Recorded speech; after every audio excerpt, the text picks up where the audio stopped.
양육해 주시는 담임 목사님이 계십니다. 저에게 제일 많이 하시는 말씀이 최 목사는 묻지를 않아. 이런 말씀을 참 많이 하세요. 저에게 예레미야세요. 그리고 뚱뚱한 목사한테는 들을 게 없다고 촌철살인을 해주시는 권사님도 계십니다. 권사님, 제가 살이 조금 쪘어요.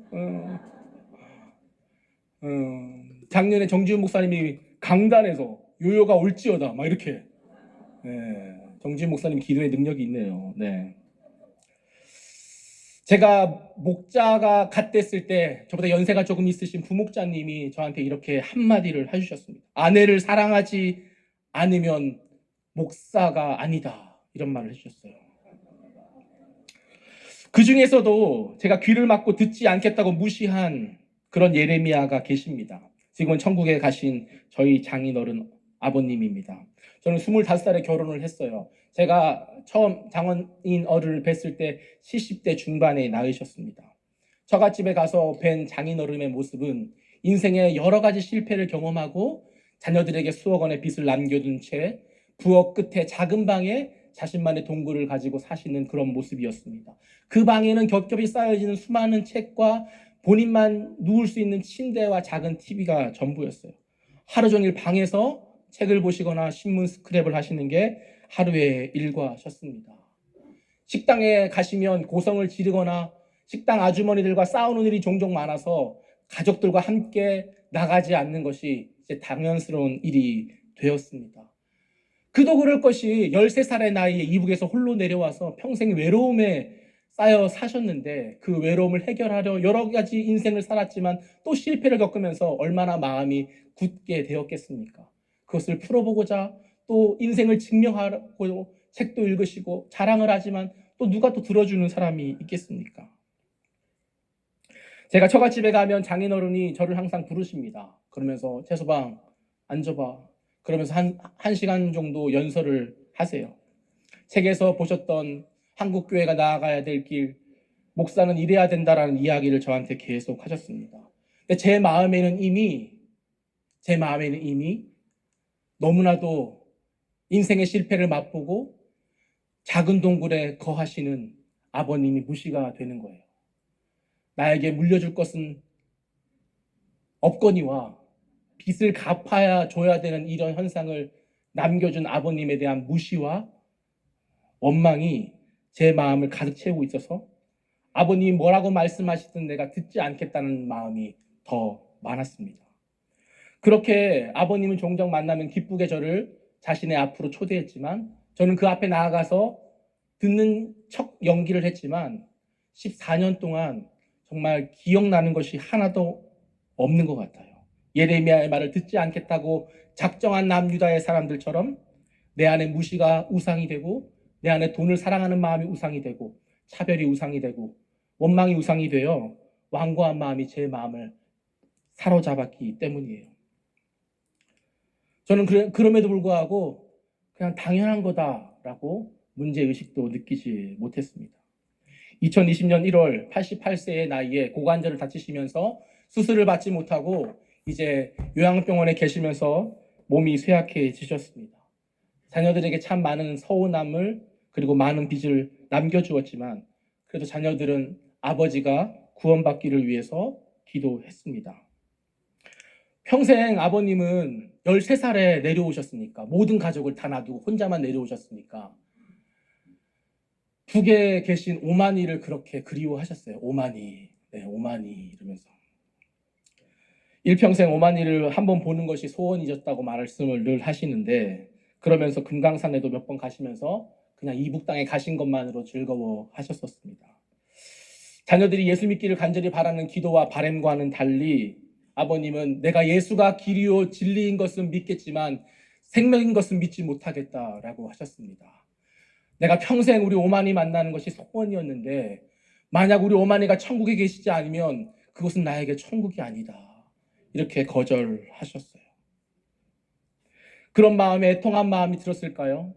제 마음에는 이거라도 빨리 믿으시지. 그냥 믿으시지. 이것마저도 왜 이렇게 힘들게 하실까? 애통함보다는 무시가 마음에서 올라왔습니다. 그런 무시와 또 말씀을 들으면 회개와 또 무시와 회개를 반복하면서 결국 이렇게 또 말씀을 드렸어요.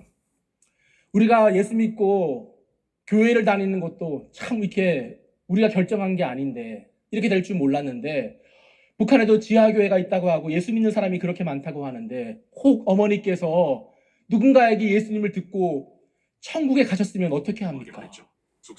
혹시 어머님이 지금 천국에 계시면 어떻게 합니까? 아버님이 꼭 천국에 가셔서 그 어머니를 한번 꼭 찾아보세요.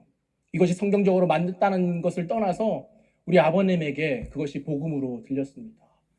마음이 열려서 예수님을 받아들이고 천국에 가겠다고 하셨습니다.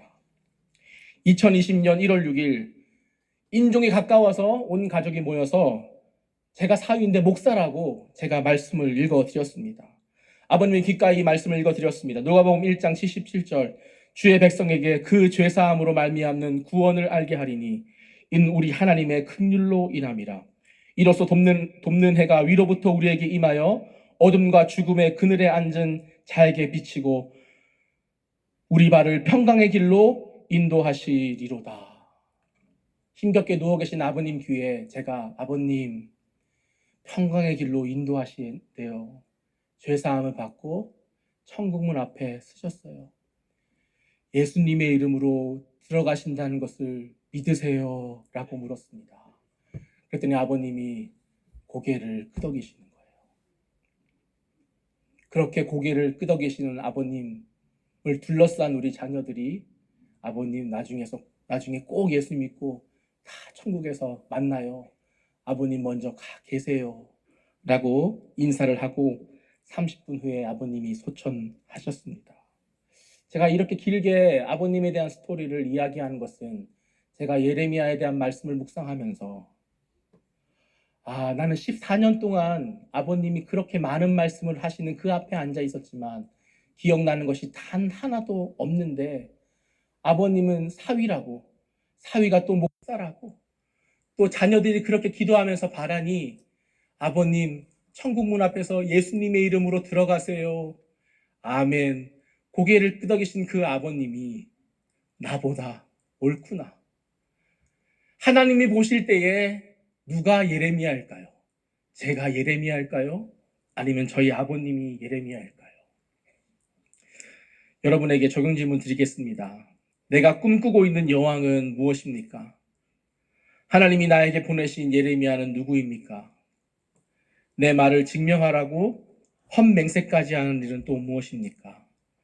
말씀을 듣고 거절하는 나보다 듣고 순종하는 그가 나보다 옳도다가 인정이 되십니까? 끊어내야 될 하늘의 여왕 첫 번째 뭐예요? 듣기를 거절하게 한다 그랬죠. 두 번째는 본래 하던 자리로 돌아가게 한다는 겁니다. 우리 17절 18절 한번 읽어보겠습니다. 시작. 우리 입에서 낸 모든 말을 반드시 실행하여 우리가 본래 하던 것 곧 우리와 우리 손조와 우리 왕들과 우리 고관들이 유다 성읍들과 예루살렘 거리에서 하던 대로 하늘의 여왕에게 분향하고 그 앞에 전제를 드리리라. 그때에는 우리가 먹을 것이 풍부하며 복을 받고 재난을 당하지 아니하였나니 우리가 하늘의 여왕에게 분향하고 그 앞에 전제 드리던 것을 패한 후부터는 모든 것이 궁핍하고 칼과 기근에 멸망을 당하였느니라 하며, 참 듣지 않으면 이렇게 엉뚱하게 해석을 하고 결국에는 삶의 결론이 틀어지는 것 같습니다. 유다 백성은요, 이 예루살렘에 임한 심판의 원인이 하나님이 주신 것이 아니라 자신들이 섬겼던 하늘의 여왕 우상 숭배를 끊어서 생긴 결과라고 결론을 내립니다. 이렇게 참 해석이 너무 중요한 것 같아요.